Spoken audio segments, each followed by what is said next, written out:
زۆر پێخۆشحاڵم کە ئێمە لێرەین بە ناوی جەنابی سەرۆکی هەرێم پیرۆزبایی لە هەموو خەڵکی تورکیا دەکەین لە جەنابی سەرۆکۆماری تورکیا لە حکومات لە خوشکبرانی تورک و تورکمان کە لە کوردستان بەو یادە شادن و هەموو ساڵێک ئێمە ئامادەین و بەشداریەکی بەرچاومان هەیە بە حەزوری سەرکردایەتی سیاسی ئابووری هەرێمی کوردستان و دڵخۆشیشم کە لێرەم و سپاسی ئێوەش دەکەم بۆ ئەو دیدارە. حکوومەتی هەرێمی کوردستان و پێکهاتەکانی جیاجیا لەلایەنە سیاسیەکان کەسایەتیەکان ئەوڕۆ بەشداریان لە ئاهەنگی یادکردنەوەی 102 ساڵەی دامەزراندنی کۆماری تورکیا کرد و ئێمە پیرۆزبایی لە خەڵکی تورکیا و لە حکوومەتی تورکیا دەکەین و بێگومان بەبایەخەوە تەمەشای پێشهاتەکان دەکەین و ئەمن و ئاسایش و سەقامگیری ناوچەکە جێی بایەخی هەموو لایەکمانە دەمانەوێت کە هەموو پێکهاتەکان هەموو نەتەوەکان هەموو ئاین و ئاینزاکان بە تەبایی و برایەتی بژین و خۆشگوزەرانیان هەبیتن و ئەو پێشوەچوونانێک کە لە تورکیا بەدی دەکرێتن ئێستا مؤشیراتی باشن بۆ ئاشتێکی سەرتاسەری و سەقامگیر هیوادارین کە پرۆسەکە بەرەو پێشەوە بچی بتوانرێ ئەو گرژی و ئەو ناکۆچی و ئەو شەڕ و پێکدادانەی 40 ساڵی ڕابردوو کۆتایی پێبێتن و سەقامگیری هەبیتن تەبایی و یەکڕێزی و برایەتی باڵا دەست بیتن لە ناوچەکە. خۆی لە ڕاستیدا بۆ هەرێمی کوردستان بە نسبەت تورکیا و هەرێمی کوردستان پەیوەندیەکانی ئێمە جیالەوەی کە هاوسنۆر و جیرانی یەکین پەیوەندیەکی مێژووی کۆن پێکمان دەبەستێتەوە کە هەمومان هاوڵاتی ناوچەکەی گرنگ ئەم پەیوەندیانە ڕەنگ بدانەوە لە ژیانی ڕۆژانەی هاوڵاتیانی ئێمەش لەسەر مەساسە پەیوەندیەکانی ئێمە ڕۆژ بە ڕۆژ بەرەو باشی دەچن ڕۆژ بە ڕۆژ بۆ قۆناغێکی ڕێک و پێکتر بە نسبەتەوەی کە زیاتر ئەو گرنگی پەیوەندیانە ڕنگ داتەوە لە هەموو بارەکانی ژیان بە تایبەتی و بابەتانەی کە پەیوەستن بە ڕوتی بەرەو پێشبردن چ لە ڕووی بازرگانی کۆمەڵایەتی لە ڕووی ئەوەی کە هەردوو خەڵکی ناوچەکە چ کورد بە نسبەتیەکەوە خەڵکێکن کە زۆر نزیکن زۆر پەیوەندی پتەو لە نێواندا هەیە لەسەر ئەساسەش گرنگە ئەو ڕووی کە لە هەردوو لایە بە نسبەت سەقامگیری ناوچەکە گرنگیەکی تایبەتی پێ بدرێت بۆ ئەوەی بتوانین کە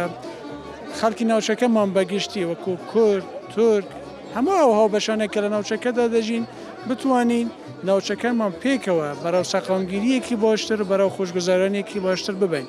سەداسەد ئەمەش لەو نقطەیە بەرجەسە دەبێت کە بتوانین ئەو پەیوەندیانەی کە هەموو ڕۆژ بڕۆژ بەرەو پێشەوە ببین. بە نسبەت ئێمەوە وەکو هەرێمی کوردستان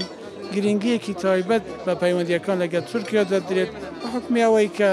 سنوورێکی دۆر و درێژمان هەیە خەڵکی ناوچەکە بە هەم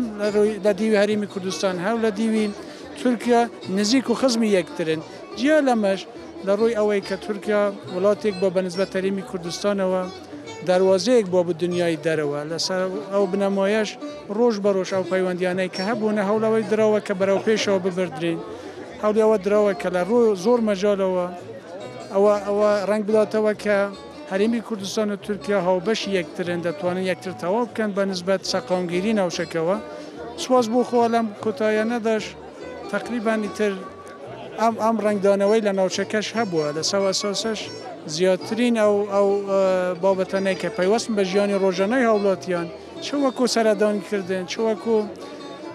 ڕووکردنی بە نسبەت بازرگانی و بەرهێنان بەرەو پێشچوونێکی باشی بەخۆیەوە بینیوە.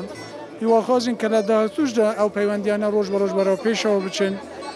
هەمیشە ئەو دەرفەتە هەبێت کە هاوڵاتیانیش لە نزیکەوە ئەو بەرەو پێشچوونانە چ لە هەرێمی کوردستان چ لە تورکیا بە ڕێگەی گەشت و گوزارە بە ڕێگەی خوێندنە بە ڕێگەوە بەرهێنان و بازرگانیە زیاتر لێ ئاگادار بن و زیاتر ئیسفادەی لێ ببینین. ئێمە خۆیاخوازین کە سەقامگیری وڵاتی تورکیاش ڕۆژ بە ڕۆژ بەرەو باشی بچێت و سەداسەدیش ئەو سەقامگیریە کە بەرجەستە بوو لە تورکیا ڕنگدانەوەی لە ناوچەکەش دەبێت. هەرێمی کوردستانیش لە ڕووی ئەوەی کە سەقامگیری ناوچەکەی پێویستە هەمیشە ئەو پەیامەی هەبووە کە بە نسبەت خاکێکی بە نسبەت وڵاتەکەی هەمیشە خوازیاری ئەوەیە کە نەبێتە مایەی ئەوەی کە هەوڵاتیان یا خۆت مەسەلەن وڵاتانی هاوسنوور ئەحساس بەوە بکەن کە هەرێمی کوردستان ناوچەیەکە کە بە نسبەتەوەنەوە احتمالە بابەتێکی کە ببێتە مایەی ئەوەی کە نیگەرانی دروست بکات لی سەرچاوە بگرێت. هەرێمی کوردستان لە سام ئەساسە هەوڵیەوەی داوە کە عاملێکی سەقامگیری بێنە ناوچەکە ئیتر تا حدێکی زۆریش ئەم ڕنگدانەوەی لە ناوچەکە بەرجەستە کردووە ڕۆژ بە ڕۆژیش بە تەمای کە ئەم پەیوەندیەکانەوە بەرەو پێشەوە بین زۆر سپاسەکەم پێخۆشحالیشم کە ئەمڕۆ بەشدارم لە ڕۆژی نیشتیمانی تورکیا ساڕۆژی دامەزراندنی کۆمار هیواخوازین کە ڕۆژ بە ڕۆژ ئاسەقامگیری کە لە تورکیا هەیە بەرەو پێشەوە بچی خەڵکیکەی بە خۆشگوزارانی و بە خێر و خۆشی بژین دەستان خۆش بێ خەیرەتەنی ئێوەش دەکەم سەرچاوە زۆر سپاس بۆ ئەم دەرفەتە بەنسبەت ئێمە لە هەرێمی کوردستان بابەتی پەیوەندی لەگەڵ وڵاتان بە تایبەتی وڵاتانی دراوسێ لەسەروان